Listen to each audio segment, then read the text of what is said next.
রাষ্ট্র সংস্কারের লক্ষ্যে রাজনৈতিক দলগুলোর সঙ্গে ৬ মাস আলোচনার পর ৮৪টি গুরুত্বপূর্ণ বিষয়ে ঐকমত্য হলেও এর বাস্তবায়ন নিয়ে ভিন্ন অবস্থানে দলগুলো।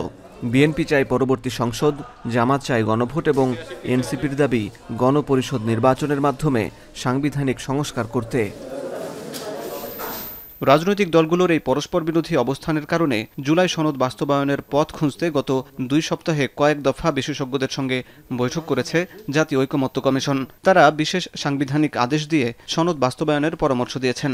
কারণ বিদ্যমান সংবিধানের ৯৩ অনুচ্ছেদ অনুযায়ী অধ্যাদেশের মাধ্যমে সংবিধানের কোনো বিধান পরিবর্তন করা সম্ভব নয়। বিশেষ সাংবিধানিক অধ্যাদেশ প্রসঙ্গে সংবিধান বিশেষজ্ঞরা বলছেন, এটি রাজনৈতিক দলগুলোর সমঝোতা আইন। জুলাই চার্টারে অনেক বিষয় আছে যেটা সংবিধানকে টাচ করে, তাহলে সেটা তো আপনি অর্ডিন্যান্সের মাধ্যমে বাস্তবায়ন করতে পারবেন না। সেক্ষেত্রেই প্রশ্নটা জাগে যে বিদ্যমান সাংবিধানিক কাঠামোর বাইরে যে জুলাই চার্টারকে বাস্তবায়ন করার জন্য আমরা কোনো বিশেষ সাংবিধানিক আদেশ এর কথা চিন্তা করতে পারি কিনা। বিষয়টি কিন্তু এভাবেই এসছে, আমি মনে করি এটা সম্ভব। আসলে এখানকার রাজনৈতিক দলগুলির মধ্যে সমঝোতাটাকে একটা আইনে পরিণত করা। এমনিতে অনেকের মধ্যে সন্দেহ আছে যে আসলে এই সমস্ত সমঝোতার কোনো ধরনের মূল্য থাকে না, কিন্তু যখন এটা একটা আইনে পরিণত হয় এবং সবাই মিলে এই আইনটাকে যদি মেনে নেয় তাইলে সেটার গ্রহণযোগ্যতাও থাকবে, আরেকটা হচ্ছে এটার ফেলে দেওয়ার সম্ভাবনাটা কমবে। তবে এই বিশেষ আদেশকে সংবিধানের সাথে সাংঘর্ষিক বলে মনে করে বিএনপি। দলটির স্থায়ী কমিটির সদস্য সালাউদ্দিন আহমেদ বলেন, সংবিধান স্থগিত থাকলে রাষ্ট্র পরিচালনার জন্য সাংবিধানিক আদেশের প্রয়োজন হয়। আমাদের তো একটা কনস্টিটিউশন এখন আছে এবং কনস্টিটিউশনটা চালু আছে, স্থগিত করা হয়নি। এই কনস্টিটিউশন অনুসারেই সরকার শপথ নিয়েছে এবং কনস্টিটিউশন অনুসারেই বর্তমানে জুডিশিয়ারি চলছে, প্রশাসন চলছে, সব কিছু চলছে। তো এই অবস্থায় কনস্টিটিউশনাল অর্ডার ইস্যু করারই তো কোনো মৌকা নাই, প্রয়োজনীয়তাও নাই। এমন না যে এগুলো এই কনস্টিটিউশনের বিধানগুলো যেগুলো সংশোধিত হবে সেগুলো আজকেই ইন অ্যাকশনে না থাকলে রাষ্ট্র চলছে না, এমন কোনো পরিস্থিতি তো নাই। রাষ্ট্র চলছে, সাংবিধানিকভাবেই চলছে। সংবিধান বিশেষজ্ঞরা বলছেন, জুলাই সনদ বাস্তবায়ন নিয়ে ঝুঁকির আশঙ্কা থেকেই বিশেষ সাংবিধানিক আদেশের দাবি উঠছে। এখানকার অ্যাপিলেট ডিভিশনের কাছে এটা চায়, অ্যাপিলেট ডিভিশন যদি বলে যেরকম 106 অনুযায়ী অন্তর্বর্তী সরকারের কথা বলছে, অন্তর্বর্তী সরকার বলে তো আমাদের কিছু নাই, তো অন্তর্বর্তী সরকারকে যেরকম ডক্ট্রিন অফ নেসেসিটি দিয়ে বলছে, একই রকম যদি বলে হ্যাঁ যে আপনারা করে নিতে পারেন, তাইলে এই আইনটা আরও শক্তিশালী হবে।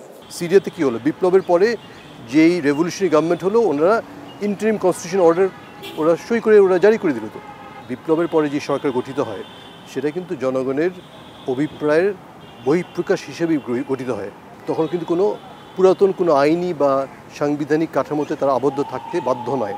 কারণ এই সরকার যদি মনে করে বা এই স্টান্সটা নেয় যে আমরা পপুলার উইল দ্বারা গঠিত এবং আমরাই সিদ্ধান্ত নিব যে কীভাবে আমাদের পরবর্তী সাংবিধানিক কাঠামো কী হবে, এবং আমরা একটা বিশেষ সংবিধানের মৌলিক পরিবর্তনের জন্য রাজনৈতিক দলগুলোর ঐকমত্যের পাশাপাশি জনগণের মতামত যাচাইয়ে গণভোট জরুরি বলে মনে করেন সংবিধান সংস্কার কমিশনের এই সদস্য। তবে এই জুলাই চার্টারের মাধ্যমে কিন্তু আমরা সংবিধানে কিছু মৌলিক সংশোধন আনার চেষ্টা করছি বা মৌলিক পরিবর্তন আনার চেষ্টা করছি। তো মৌলিক পরিবর্তনের ক্ষেত্রে আসলে জনসমর্থনটা যাচাই করাটা খুবই জরুরি, এবং এর পক্ষে যদি জনগণের অধিকাংশ মানুষই এর পক্ষে থাকে তখন সেটা বাস্তবায়ন করাটা একটা মোরাল এবং পলিটিক্যাল অব্লিগেশন হয়ে যাবে রাজনৈতিক দলগুলোর উপরে। সংবিধান বিশেষজ্ঞ হাসনাত কায়ুম মনে করেন, ক্ষুদ্র অর্থে এই প্রক্রিয়া গণপরিষদের প্রাথমিক ধাপ। তবে গণপরিষদ নয়, বরং সংস্কার পরিষদ নির্বাচনের দাবি রাষ্ট্র সংস্কার আন্দোলনের। এই নির্বাচনটার মধ্যে দুইটা ক্ষমতা আপনি নিতে পারেন জনগণের কাছ থেকে, দুইটা ম্যান্ডেট চাইতে পারেন। এক হচ্ছে যে আমরা জাতীয় পরিষদের সদস্য হব, আরেকটা হচ্ছে আমরা সংবিধান সংস্কার পরিষদের সদস্য হব। তাহলে প্রথমে এরা সংবিধান পরিবর্তন করে নেবে 120 দিন বা 190 শুধু 90 দিনের মধ্যে 3 মাস বা 4 মাস সময় নেবে, নিয়ে এটা তারা করে ফেলবে, করে তারপরে তারা সরকার গঠন করবে। জুলাই সনদ বাস্তবায়নের জন্য বিশেষ আইন জারির পাশাপাশি সংবিধান পরিবর্তনের পদ্ধতি নিয়ে রাজনৈতিক দলগুলোকে ঐকমত্যে আসতে হবে। শিগগিরই রাজনৈতিক দলগুলোর সঙ্গে তৃতীয় দফায় আলোচনা শুরু করবে জাতীয় ঐকমত্য কমিশন। আবুল হাসান রুবেল, গণসংহতি।